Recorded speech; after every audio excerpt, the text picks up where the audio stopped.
Like the whole time growing up, I used to say all the time, Mount Vernon felt like we was in Little Jamaica. And so I'm on 4th Ave. I'm in the market picking up some herbs and things like that to cook.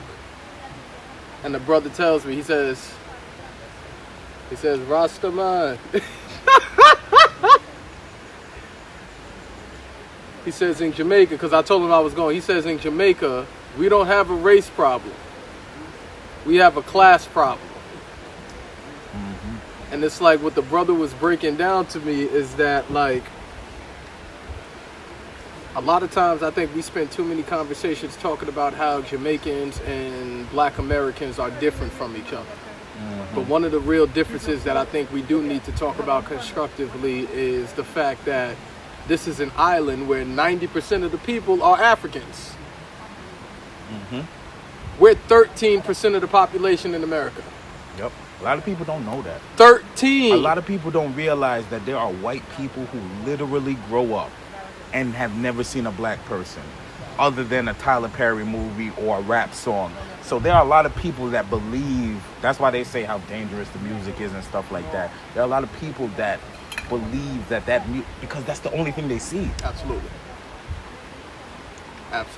Oh, but for the people, let's do a quick intro for the people them who don't know you. Oh, what's going on? Listen, Qadry Harris, MDiv.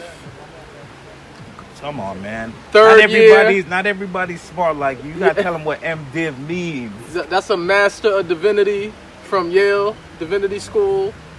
3rd year doctoral student at the Temple University Department of Africology and African American Studies.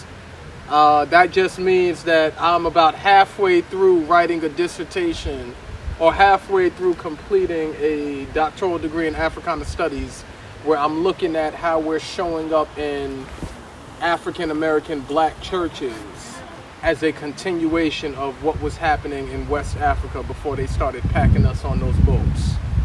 And I'm just Mikey T. That's all I. Being modest. That's all modest. This is my homie. We go back since 4th grade, bro. 4th grade is crazy. 4th grade. And I tell people all the time, and you always tell me that this is one of the smartest, if not the smartest black brothers that I know, and a lot of people have the pleasure of engaging with, whether they know it or not.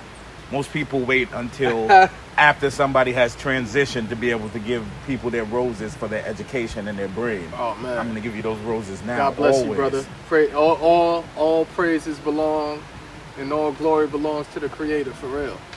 That's it. For real, because we are nothing without Him. All right, bro. So it's your first time in Jamaica. First time. And as you were saying, there's a difference in Jamaica.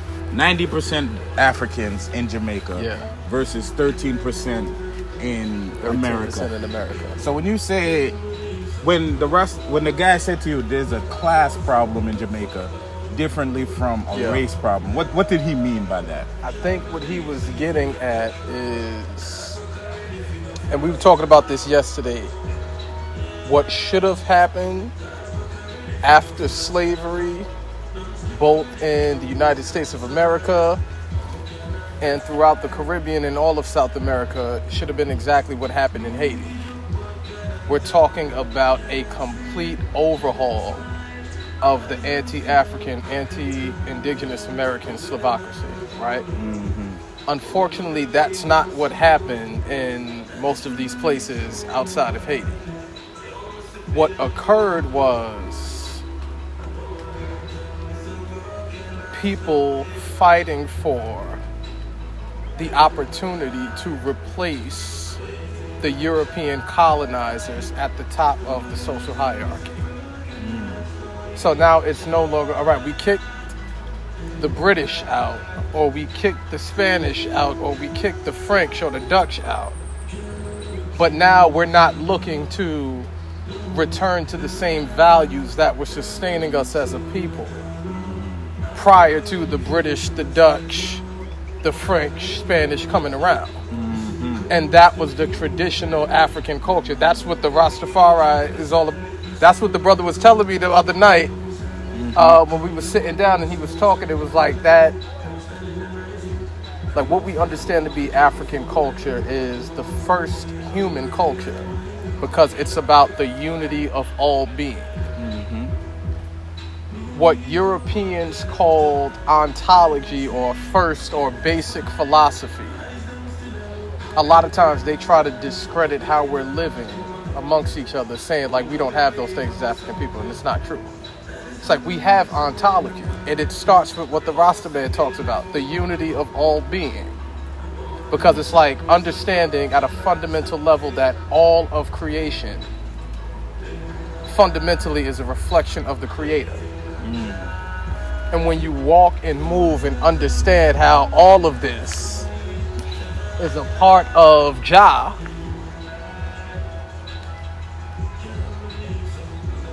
you show reverence.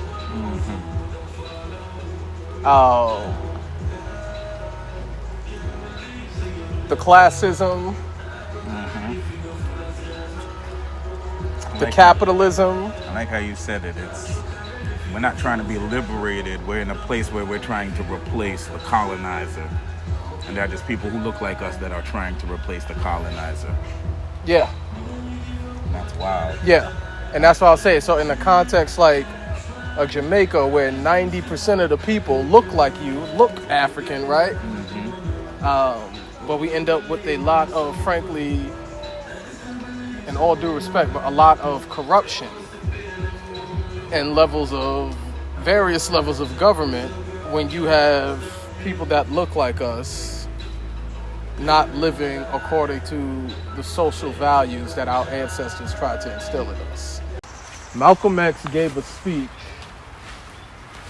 in 1963 called The Ballot and the Bullet, where he was effectively talking about, he was extending an olive branch as a black Muslim nationalist, primarily to other black Christian ministers like myself, but also to black people in America and across the diaspora to understand that what he would have said is our race.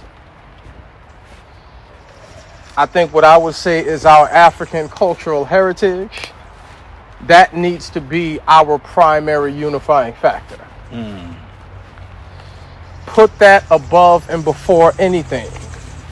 Yeah. Before being a Christian, before being a Muslim, before being a Democrat, before being a Republican. Like that was the point of the ballot or the bullet. And it's like in doing that, we have an opportunity to exercise our vote in a way that prioritizes that unity of African people and African beings. Between a combination of the whites that are going to vote for Democrats and other coalitions of various peoples of colors, BIPOCs, other non-white people,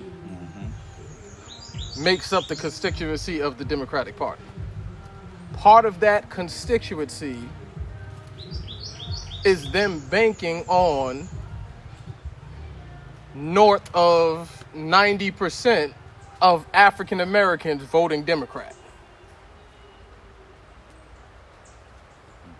So what that looks like is Joe Biden going on the Breakfast Club and saying things like, "You're not black if you don't vote for me." Because it's like they know that realistically, to have any type of sway on the outcome for the candidate that we may want, even in an imperfect way, collectively, we have to consistently vote for Democrats. It's a two-party system, right? How we address the corruption, Malcolm X suggests, sometimes you got to sit elections out and let things, frankly, get worse than what they are right now. People understand. Right. In order for, frankly, the Democrats or those that would consider themselves leftists, which is, I guess, our way of saying the anti-colonial, at least in theory, establishment, right? they got to stop taking the African American vote for granted. Because that's a huge part of the corruption that we don't talk about.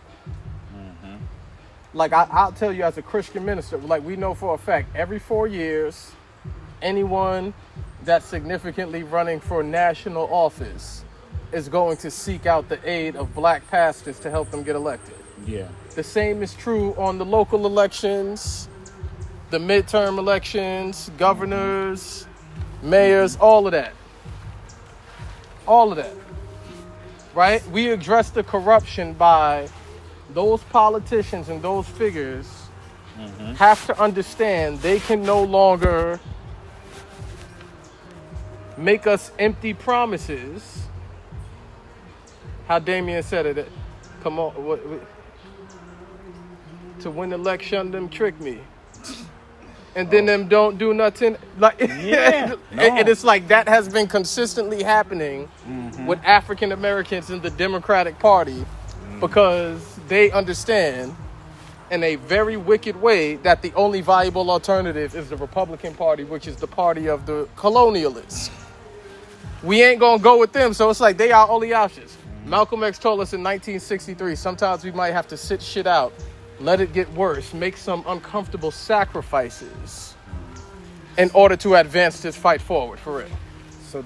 So It's easier to do that in place. Yeah. No. Are all black folks in the country? Hell no. And this is the thing. It's like even when we are making those appeals to appeal to Africans, black folks across our boundaries, like again, I get all types of heat from fellow Christian ministers because I tell them things like, it's like, no, we need to be looking to the Mambo voodoo priestess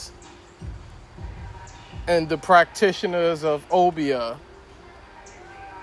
to help us reconnect with our indigenous spirituality that being converted forcefully to Christianity made us lose touch with. Niggas don't want to hear things like that. But it's like that's a concrete way that we put that Africanity first. Yeah. And the way that we're moving and organizing. And then it's like politically, in order to do that, we know a lot of black folks ain't gonna be with that. And those that aren't, you gotta remove them. And remove can mean a lot of different things in different contexts, right? It's like, how you put it, brother, when we 13% of the population, our options are different than when y'all are 90% of the population here. Just off raw manpower. So the ones that ain't with it, remove them. I have one more question two more, but the question that I have for you is, why do we as black people think providing or helping our children is making them struggle? Yeah. Where does that come from? Like, I'm not going to raise my kids so that they soft. So I'm not going to give them this. I'm not going to buy them their first car. I'm not going to give them a house. I'm not going to do all these things. Where does that come from? Yo, bro. So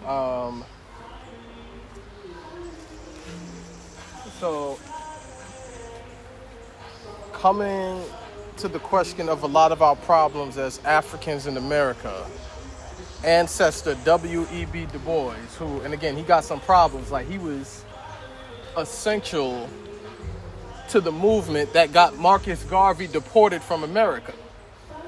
And this is what I'm saying. It's like all of our skin folks ain't kin folks. The shit runs deep.